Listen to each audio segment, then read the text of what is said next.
नमस्कार साथियों, मैं पंकज वैष्णव आप सभी का स्वागत करता हूं। आज के सेशन में हम समझ रहे हैं 10वीं कक्षा के भूगोल विषय का तीसरा अध्याय जल संसाधन। और आज के इस सेशन में हम इस अध्याय के अभ्यास प्रश्न देखने वाले हैं। अभ्यास प्रश्नों में 3 प्रकार के प्रश्न हैं। पहला बहुविकल्पीय, जिसमें प्रश्न होगा और नीचे 4 विकल्प होंगे, हमें एक सही विकल्प को चुनना होगा। दूसरे प्रकार के प्रश्न में हमें 30 शब्दों में उत्तर देना होगा और तीसरे प्रकार के प्रश्न में हमें 120 शब्दों में उत्तर देना होगा। तो शुरू करते हैं सबसे पहले प्रश्न के साथ, बहुविकल्पीय प्रश्न के साथ।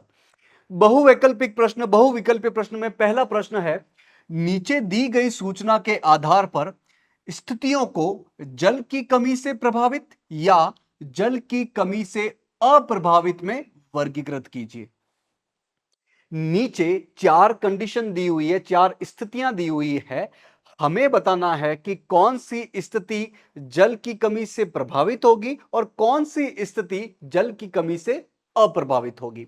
तो सबसे पहले अ है अधिक वार्षिक वर्षा वाले क्षेत्र। भाई जिन क्षेत्रों में वार्षिक वर्षा अधिक होगी, क्या वो जल की कमी से प्रभावित होंगे? नहीं, वहां तो अच्छी खासी मात्रा में पानी आ रहा है बारिश से, तो वो क्षेत्र जल की कमी से अप्रभावित रहेगा। तो मैं इसमें अप्रभावित लिख रहा हूं, ये जल की कमी से अप्रभावित रहेगा। ब है अधिक वर्षा और अधिक जनसंख्या वाले क्षेत्र। जिन क्षेत्रों में ज्यादा बारिश होती है लेकिन वहां पर जनसंख्या भी ज्यादा है, तो वो क्षेत्र कहीं ना कहीं जल की कमी से प्रभावित रहेगा, वहां पर जल की कमी का प्रभाव देखने को मिलेगा। तो ये क्षेत्र जल की कमी से प्रभावित रहेंगे। स है अधिक वर्षा वाले परंतु अत्यधिक प्रदूषित जल क्षेत्र। बोला जा रहा है कि जहां पर बारिश तो ज्यादा हो रही है लेकिन उस क्षेत्र में प्रदूषण भी ज्यादा है। बारिश ज्यादा लेकिन प्रदूषण भी ज्यादा, तो अत्यधिक पानी तो प्रदूषित हो जाएगा, गंदा हो जाएगा, काम में लाने लायक नहीं रहेगा। तो ये क्षेत्र जल की कमी से प्रभावित रहेंगे। तो ये क्षेत्र जहां पर ज्यादा बारिश हो रही है लेकिन प्रदूषण भी ज्यादा है, वो जल की कमी से प्रभावित रहेंगे। द है कम वर्षा और कम जनसंख्या वाले क्षेत्र। ऐसे क्षेत्र जहां पर बारिश कम हो रही है लेकिन सामने जनसंख्या भी कम है, वहां पर जल की कमी से ज्यादा प्रभाव नहीं पड़ेगा, ये जल की कमी से अप्रभावित रहेंगे। तो हमने इन चारों क्षेत्र को, चारों स्थितियों को जल की कमी से प्रभावित या जल की कमी से अप्रभावित रहेंगे, इस प्रकार वर्गीकृत कर लिया है। दूसरा प्रश्न है, निम्न में से कौन सा वक्तव्य बहुउद्देशीय नदी परियोजनाओं के पक्ष में दिया गया तर्क नहीं है? 4 विकल्प दिए हैं और हमें पूछा जा रहा है कि कौन सा विकल्प बहुउद्देशीय नदी परियोजनाओं के पक्ष में नहीं है बल्कि इन बहुउद्देशीय नदी परियोजनाओं के विपक्ष में बात कर रहा है, इसकी उल्टी बात कर रहा है। अ है बहुउद्देशीय परियोजनाएं उन क्षेत्रों में जल लाती है जहां जल की कमी होती है। बिल्कुल सही बात है। बहुउद्देशीय नदी परियोजनाएं जो है वो उन क्षेत्रों में पानी ले जाने का काम करती है जिन क्षेत्रों में पानी की कमी होती है। तो ये तो बहुउद्देशीय परियोजनाओं की पॉजिटिव बात, अच्छी बात बता रही है, यानी कि ये बहुउद्देशीय परियोजनाओं के पक्ष में बात है, तो इसे तो हम सही कह देते हैं। ब है बहुउद्देशीय परियोजनाएं जल बहाव को नियंत्रित करके बाढ़ पर काबू पाती है। तो यह बात भी बहुउद्देशीय नदी परियोजनाओं के पक्ष में है। ये बहुउद्देशीय परियोजनाओं की पॉजिटिव बात बता रही है, सकारात्मक बात बता रही है, तो यह बहुउद्देशीय परियोजनाओं के पक्ष में की गई बात है। स है बहुउद्देशीय परियोजनाओं से बृहत स्तर पर विस्थापन होता है और आजीविका खत्म होती है। भाई हमने देखा था कि बहुउद्देशीय नदी परियोजनाओं की वजह से बहुत सारे लोगों को अपनी जमीन, अपने संसाधन और अपनी आजीविका के अलग अलग साधनों का त्याग करना पड़ता है। तो क्या ये बहुउद्देशीय नदी परियोजनाओं के पक्ष में है? नहीं, ये तो बहुउद्देशीय नदी परियोजनाओं के नकारात्मक पक्ष को बता रही है। ये बहुउद्देशीय नदी परियोजनाओं के पक्ष में किया गया तर्क नहीं है। तो ये ही अपना जवाब हो जाएगा। फिर भी एक बार द को देख लेते हैं। बहुउद्देशीय परियोजनाएं हमारे उद्योग और घरों के लिए विद्युत पैदा करती है। हमने देखा था कि बहुउद्देशीय नदी परियोजनाओं की वजह से बहुत सारा जल विद्युत पैदा किया जाता है और ये जो विद्युत है वो घरों को, उद्योगों को अलग अलग उद्देश्यों के लिए प्रोवाइड की जाती है। तो ये तो बहुउद्देशीय नदी परियोजनाओं का सकारात्मक पक्ष बता रही है। ये तो बहुउद्देशीय नदी परियोजनाओं के पक्ष में की गई बात है। तो इसको हम टिक कर लेते हैं। तो अ, ब और द ये तो बहुउद्देशीय नदी परियोजनाओं के पक्ष में की गई बात है। स जो है वो बहुउद्देशीय नदी परियोजनाओं के पक्ष में नहीं बल्कि इसके नकारात्मक पहलू को बता रहा है। आगे बढ़ते हैं तीसरे प्रश्न की तरफ। बोला जा रहा है यहां कुछ गलत वक्तव्य दिए गए हैं, इसमें गलती पहचाने और दोबारा लिखें। हमें कुछ कथन दिए जा रहे हैं और बोला जा रहा है कि इसमें आप गलती देखो और उस गलती को सुधार कर दोबारा इन कथनों को लिखो। तो पहला कथन है, शहरों की बढ़ती संख्या, उनकी विशालता और सघन जनसंख्या तथा शहरी जीवन शैली ने जल संसाधनों के सही उपयोग में मदद की है। बोला जा रहा है कि शहर बढ़ रहे हैं, उनमें जनसंख्या बढ़ रही है और लोगों की जीवन शैली भी बहुत ज्यादा बदल रही है और उसकी वजह से जल का सही उपयोग हो रहा है। नहीं भाई, इस वजह से तो जल पर दबाव बढ़ा है और जल का अतिशोषण हो रहा है। तो इसमें हमने गलती ढूंढ ली, इसको हम दोबारा लिखते हैं कि शहरों की बढ़ती संख्या, उनकी विशालता, सघन जनसंख्या और शहरी जीवन शैली के कारण जल संसाधनों का अतिशोषण हो रहा है, जल संसाधनों पर दबाव बढ़ रहा है। दूसरा कथन है, नदियों पर बांध बनाने और उनको नियंत्रित करने से उनका प्राकृतिक बहाव और तलछट बहाव प्रभावित नहीं होता है। हमने देखा था कि नदियों के पानी को रोककर जब हम बांध बनाते हैं तो उसका प्राकृतिक बहाव कम हो जाएगा और तलछट भी आगे नहीं जा पाएगा, तलछट वहीं जमा हो जाएगा। तो हमने गलती ढूंढ ली है, इस कथन को हम दोबारा लिखते हैं। तो नदियों पर बांध बनाने और उनको नियंत्रित करने से उनका प्राकृतिक बहाव रुकता है, अवरुद्ध होता है और जिसके कारण तलछट बहाव भी कम हो जाता है, तलछट आगे नहीं जा पाता। तीसरा कथन है, गुजरात में साबरमती बेसिन में सूखे के दौरान शहरी क्षेत्रों में अधिक जल आपूर्ति करने पर भी किसान नहीं भड़के। तो हमने देखा था कि गुजरात में साबर बेसिन के क्षेत्र में जब सूखा पड़ा तो किसान भाइयों को नहीं बल्कि शहरी क्षेत्रों में ज्यादा पानी दिया गया, जिसकी वजह से यहां के किसान भाई परेशान हो गए और वो उपदर पर उतारू हो गए, प्रदर्शन पर उतारू हो गए। तो हमने गलती पहचान ली, इसको हम दोबारा लिखते हैं। तो गुजरात में साबरमती बेसिन में सूखे के दौरान शहरी क्षेत्रों में अधिक जल आपूर्ति करने पर किसान परेशान हो गए और वो उपदर पर उतारू हो गए, एक तरीके से प्रदर्शन पर उतारू हो गए। नेक्स्ट कथन है, चौथा कथन, आज राजस्थान में इंदिरा गांधी नहर से उपलब्ध पेयजल के बावजूद छत वर्षा जल संग्रहण लोकप्रिय हो रहा है।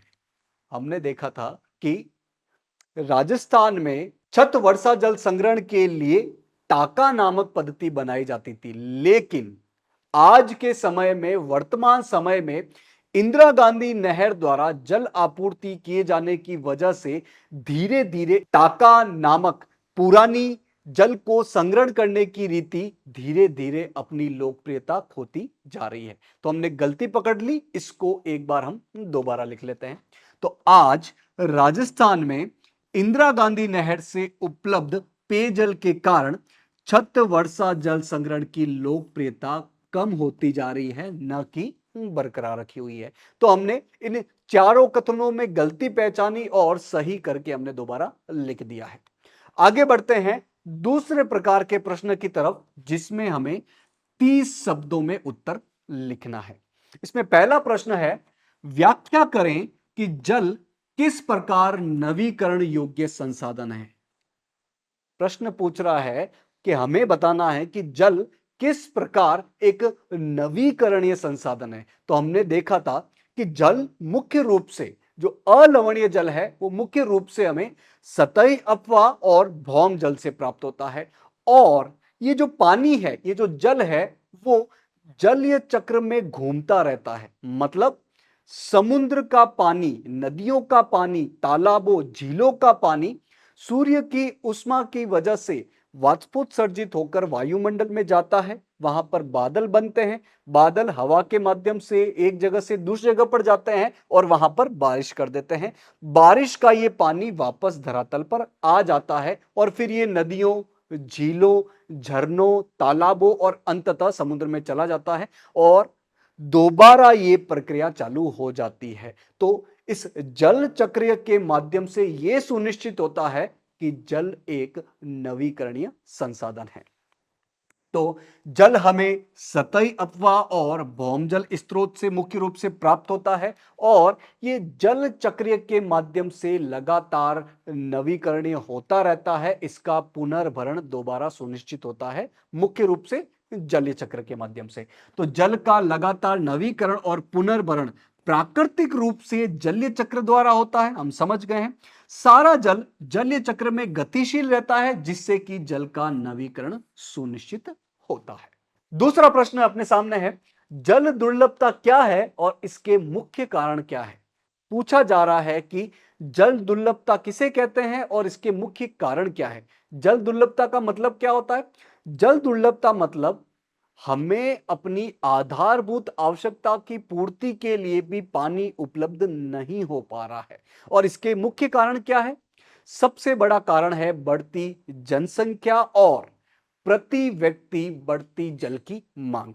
दूसरा इंपॉर्टेंट कारण है औद्योगिकरण और बढ़ता शहरीकरण। तीसरा कारण है प्रदूषण। पानी ज्यादा से ज्यादा गंदा होता जाएगा तो हमारे बेसिक आवश्यकता की पूर्ति के लिए पानी कम बच जाएगा। इसे ही बोला जाता है जल दुर्लभता। तो जल दुर्लभता मतलब मूलभूत आवश्यकता की पूर्ति के लिए जल की कमी होना। इसके प्रमुख कारण क्या है? अत्यधिक और निरंतर बढ़ती जनसंख्या, उपलब्ध जल का अति उपयोग, प्रति व्यक्ति आवश्यकता बढ़ रही है और प्रति व्यक्ति लालच से, लापरवाही से इन पानी के संसाधन का अतिशोषण कर रहा है। इसके अलावा जल प्रदूषण, औद्योगिकरण, नगरीकरण, कृषि से जो केमिकल निकल रहे हैं, जो रासायनिक पदार्थ निकल रहे हैं, मुख्य रूप से उर्वरकों और कीटनाशकों का बढ़ते प्रयोग की वजह से, और समाज में जल का असमान वितरण, इसकी वजह से हमें जल की कमी, जल दुर्लभता देखने को मिलती है। तीसरा प्रश्न है, बहुउद्देशीय परियोजनाओं से होने वाले लाभ और हानियों की तुलना कीजिए। प्रश्न पूछ रहा है कि बहुउद्देशीय नदी परियोजनाओं की वजह से कौन कौन से लाभ होते हैं और कौन कौन सी हानियां होती है, कौन कौन से नुकसान होते हैं। तो लाभ तो बहुत सारे होते हैं। सिंचाई के लिए, कृषि में सिंचाई के लिए पानी उपलब्ध करवाते हैं ये बांध या बहुउद्देशीय नदी परियोजनाएं। चारागाह के विकास के लिए, वनारोपण के लिए, इसके अलावा जल ऊर्जा पैदा करने के लिए, पर्यटन के लिए, मछली पालन करने के लिए, बाढ़ को रोकने के लिए, ऐसे बहुत सारे लाभ इन बांधों की वजह से होते हैं। अच्छा, नुकसान भी होते हैं। बांध क्या करते हैं? नदियों के पानी का प्राकृतिक जो बहाव है उसको रोक देते हैं, जिसकी वजह से आगे वाले क्षेत्रों में पानी नहीं पहुंच पाता है और तलछट भी आगे नहीं पहुंच पाती है। इसके अलावा जहां बांध बनाए जाते हैं, जहां जलाशय होते हैं, वहां पर जो प्राकृतिक वनस्पति होती है और जो जलीय जीव होते हैं वो डूब जाते हैं, उनकी मृत्यु हो जाती है, उन पर बहुत ज्यादा नकारात्मक असर पड़ता है। इसके अलावा जहां बांध बनाए जाते हैं वहां पहले से रह रहे लोगों की जमीन छीन जाती है, उनके संसाधन छीन जाते हैं और अंततः उनकी आजीविका भी खत्म हो जाती है।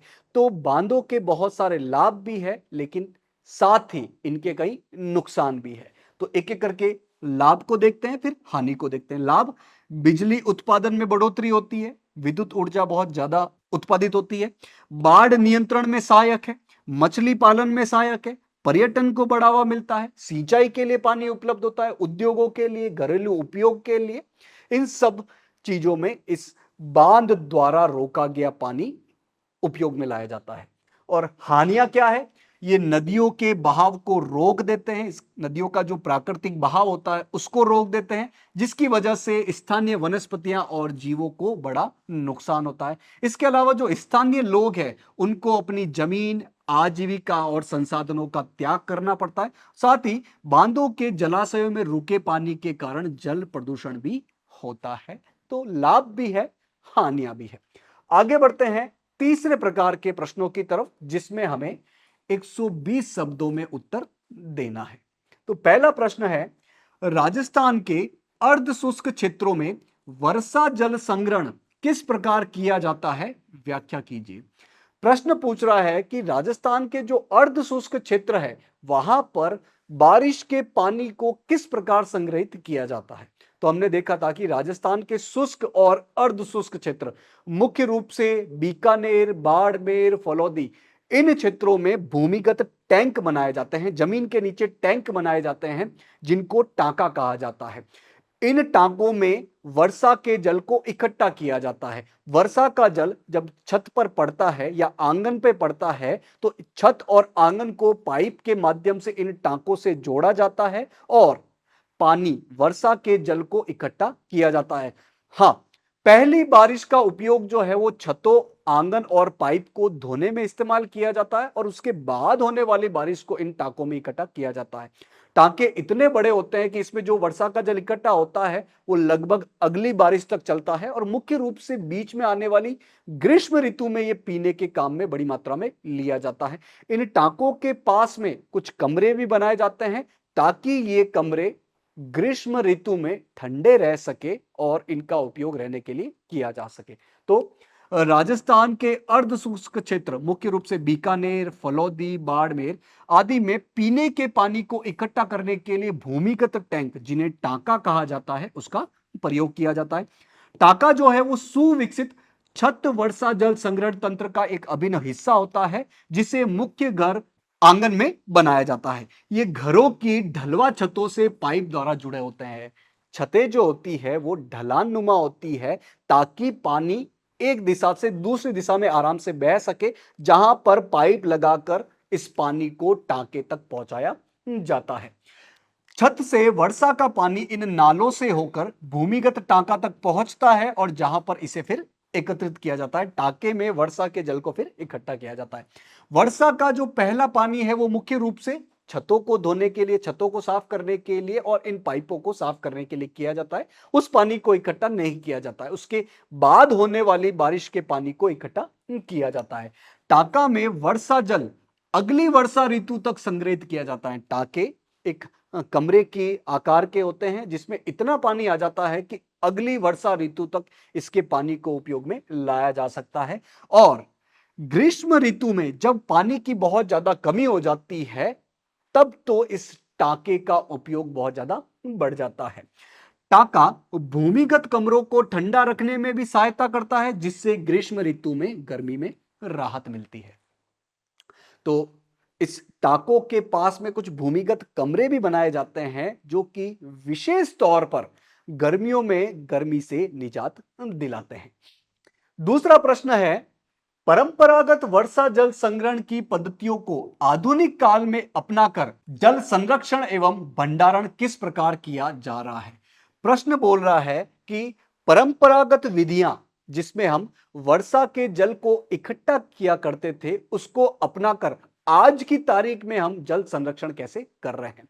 भाई हमने पढ़ा था कि प्राचीन भारत में भी पानी को इकट्ठा करने के लिए लोगों ने अलग अलग प्रकार के स्ट्रक्चर, अलग अलग प्रकार की अवसंरचनाएं बनाई थी, जिसमें वर्षा के जल के साथ साथ भौम जल को, नदियों के जल को, बाढ़ के जल को इकट्ठा किया जाता था।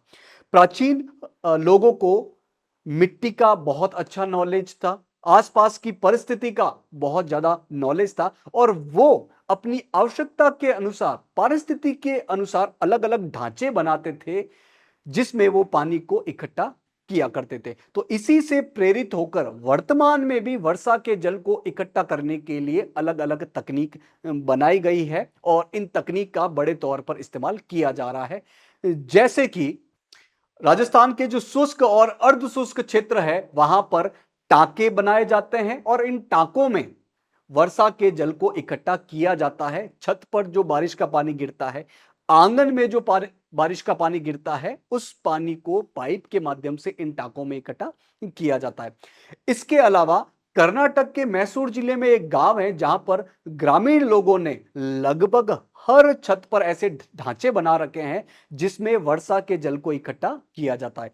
इसी प्रकार तमिलनाडु एक ऐसा राज्य है जिसमें हर घर की छत पर वर्षा जल को इकट्ठा करने के लिए ढांचा बनाना अनिवार्य है। तो ऐसे अलग अलग तकनीकों के माध्यम से आज भी वर्षा के जल को इकट्ठा किया जा रहा है।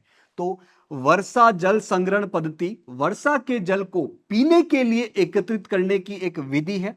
प्राचीन भारत में उत्कृष्ट जल संग्रहण ढांचे पाए जाते थे। भाई प्राचीन भारत में जल को इकट्ठा करने के लिए बहुत शानदार ढांचे बनाए गए थे। लोगों को वर्षा पद्धति और मृदा के गुणों के बारे में गहरा ज्ञान था। प्राचीन लोगों को वर्षा की पद्धति का, मृदा के गुणों का इनका नॉलेज था। तो वो अपनी पारिस्थितिकी परिस्थिति के अनुसार, अपनी आवश्यकता के अनुसार अलग अलग प्रकार के जल स्रोतों के पानी को इकट्ठा किया करते थे, उसका संग्रहण किया करते थे। तो उन्होंने स्थानीय पारिस्थितिकी परिस्थितियों और अपनी जल आवश्यकता के अनुसार वर्षा जल, भौम जल, नदी जल और बाढ़ जल संग्रहण के बहुत सारे तरीके विकसित कर लिए थे।